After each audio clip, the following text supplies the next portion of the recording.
अंकुश मैं आ रहा हूं आपके पास। इस बीच बीजेपी नेता धर्मलाल कौशिक जी हमारे साथ फोन लाइन पर जुड़ रहे हैं। धर्मलाल जी, आपने देखा कि कांग्रेस की भी लिस्ट जारी हो गई है। लगातार आप लोग हमला कर रहे थे कि लिस्ट जारी करने में देर कर रहे हैं। 15 को पहली लिस्ट और आज 83 नाम तकरीबन सामने आ गए। आपकी पहली प्रतिक्रिया? देखिए, कांग्रेस जिस प्रकार से लिस्ट जारी किए हैं तो बीजेपी के नाम है, और दूसरी तरफ जो ये अपने विधायकों के वाहवाही रख रहे थे जिनका परफॉर्मेंस अच्छा है, ये है। उस समय मैंने कहा था तो काटिए और ये बता दीजिए तो अच्छा है। तो कांग्रेस आज कहीं पर अपने उसमें पाई है जी। बनेगी प्रकार से चेहरे आए हैं, उस चेहरे को पहले भी देख चुके हैं और जनता ये तय कर ली है तो देखने के बाद में कि बीजेपी नहीं। धर्मलाल जी देखिए, वो पहले भी देख चुके हैं, उसी को देख करके पिछली बार भरोसा जताया और अब उन्हीं कामों पर पार्टी ने भी भरोसा जता करके दोबारा से उन्हें मैदान में उतारा है। तो कांग्रेस को तो अपने पुराने विधायकों पर ज्यादातर को पर भरोसा है, जिसको लेकर के आप कटाक्ष कर रहे हैं।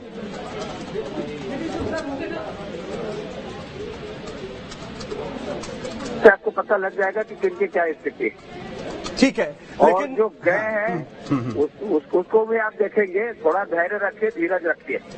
ठीक है, लेकिन अभी 7 नाम ऐसे हैं जहां पर अभी ऐलान नहीं हुआ 7 विधानसभा सीटों पर। आपको क्या लग रहा है कि मतलब अंदर खाने कोई बात है, कोई पेच है? क्योंकि उधर आपकी भी 3-4 सीटें हैं जिस पर ऐलान नहीं किया आपने।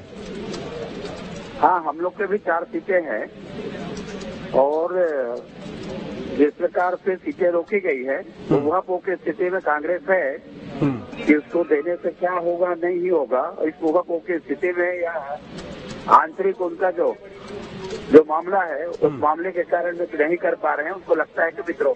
अच्छा, वो विद्रोह की वजह से रोके हुए आपका आंकलन ये है। लेकिन धर्मलाल जी, एक चीज और समझना चाहेंगे कि अपने पुराने विधायकों पर भरोसा जताया है। 75+ की बात और दावा इस वक्त कांग्रेस की तरफ से किया जा रहा है। अब तो कम से कम उनके जो उम्मीदवार है वो भी सामने हैं।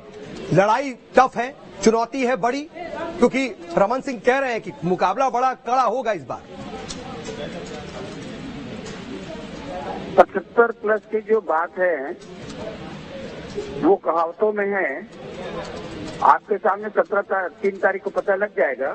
नहीं धर्मलाल जी, देखिए 75 की बात इसलिए हो जाती क्योंकि पहले 70+ की भी कहावत ही मानी जाती थी, लेकिन पिछली बार ऐसा हो गया इत्तेफाक से। तो इस बार क्या लगता है कि 75+ सिर्फ कहावतों में रह जाएगा? अरे, सरकार हमारी बनेगी, मेजॉरिटी हमारी आएगी। कहाँ तो 75 की बात करते जी। बीजेपी की सरकार बनेगी, स्पष्ट बहुमत की सरकार बनेगी।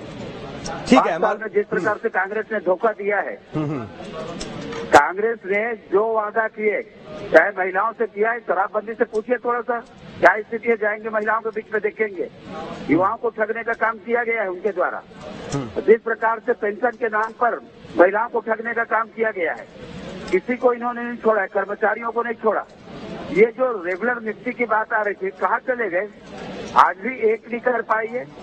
कहाँ 75+ की बात करते हैं? सरकार बीजेपी की बनेगी। 5 साल में जनता ने देख ली है और देखने के बाद में जिस प्रकार से गुंडागर्दी छत्तीसगढ़ में बढ़ी है और बढ़ने के बाद में लोगों ने तय करना है कि हमको चाकूबाजी नहीं चाहिए। इस प्रदेश में क्राइम लगातार बढ़ रहा है और किसी की कोई भरोसा नहीं कब उसको उठा लिया जाए। नहीं, लेकिन धर्मलाल जी, किस भरोसे पर आपको ये लगता है कि इस बार आप लोग वापस आएंगे? कौन से अहम मुद्दे हैं जिनको लगता है कि जनता दिमाग में रखेगी और आपके पक्ष में वोट करेगी, कांग्रेस के पक्ष में नहीं? विकास गया है, विकास के पहिए रुक गई है। प्रधानमंत्री आवास देने की स्थिति में सरकार नहीं है। जिस प्रकार से घोषणा की उसको अमल नहीं कर पाए और 15 साल में हमने जो इमारत खड़ा की है उस सड़कों पे रिपेयरिंग करने की स्थिति में सरकार नहीं की। ज्यादा बात क्या बोलेंगे? हाँ, नहीं, लेकिन फिर आखिर में को छोड़ दीजिए। हाँ, आखिर में ये भी समझना चाहेंगे कि जो ये लिस्ट आई है 53 उम्मीदवार, अब कुल मिलाकर के उनके 83 उम्मीदवार सामने हैं। काफी पुराने अपने विधायकों को मैदान में उतारा गया है। ये जो आप कैंडिडेट्स देख रहे हैं वो कितने मजबूत और कितने टफ नजर आ रहे हैं आपके सामने, आपके उम्मीदवारों के सामने? चुनाव को आसानी से कभी नहीं लेना चाहिए। दुश्मन को लाइटली कभी नहीं लेना चाहिए, गंभीरता से चुनाव लड़ने चाहिए। पिछले बार हम लोगों ने देख लिया है, हमारी पूरी तैयारी है, इस बार पटकनी देनी है और हम सरकार में आएंगे। ठीक है, बहुत शुक्रिया हमारे साथ जुड़ने के लिए धर्मलाल कौशिक जी, आपका बहुत बहुत शुक्रिया। और देखिए अंकुश भी लगातार हमारे साथ बने हुए और अंकुश से जरा जानने की कोशिश करते हैं। अंकुश, आप सुन रहे थे धर्मलाल कौशिक जी को और ये कह रहे हैं कि जो टिकट सामने आया है पुराने ही उम्मीदवार हैं, कुछ इसमें नया नहीं है और बहुत ज्यादा भरोसा जनता को है नहीं, क्योंकि जनता ने देख लिया कि उन्होंने कितना काम किया।